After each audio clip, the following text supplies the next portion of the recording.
What is the discriminant for 2x squared minus 8x minus 3 equals 0? How many and what type of solutions does this equation have? Do not actually solve. The discriminant of an equation that is of the form ax squared plus bx plus c equals 0 is b squared minus 4ac.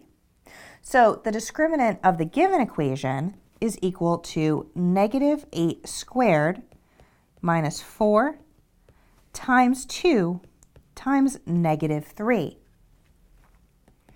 Simplifying, we have 64 plus 24, which is equal to 88. So the discriminant is positive, but it is not a perfect square. This tells us that this equation will have two irrational solutions.